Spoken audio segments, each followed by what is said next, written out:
this video, let's try to explore the option group by here.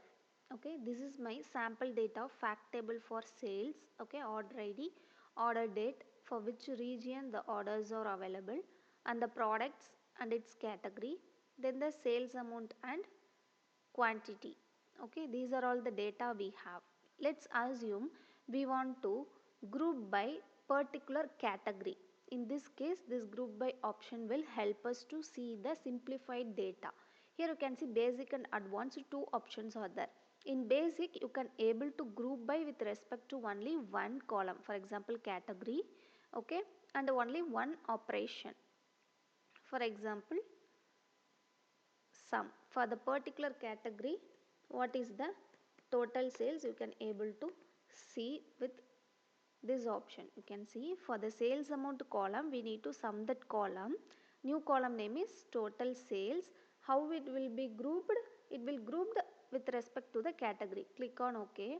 Here you can see for electronics, total sales are 2,57,000. For furniture category, total sales are 63,000. Accessories category 6,500. Okay, now this data will be helpful when you are trying to create a reports. Okay, like this you will be creating some visualization, right?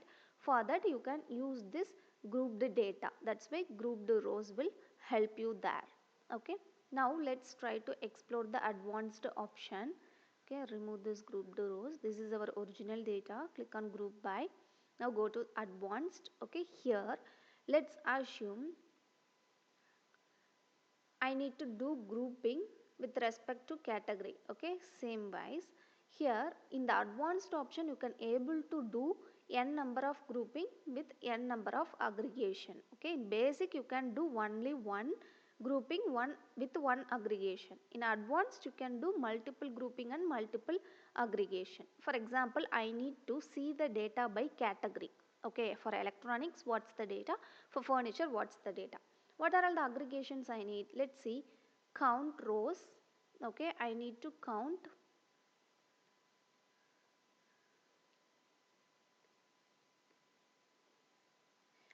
for that particular category, and add aggregation. Okay, here I need to see the total sales value. Okay, sales amount, total sales for the particular category. Okay, and add another aggregations.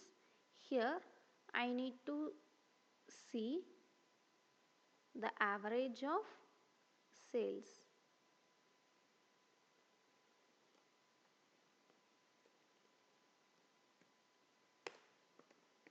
For that particular category. And I need to see the total quantity also. For each category, how much quantity, total quantity also I need to see. So I am adding another aggregations, total quantity. Okay. Without this grouping, this data will be available for all the 15 rows. But in our case, we need to group by particular category. So total 3 categories are there. So this all data we will get in 3 rows.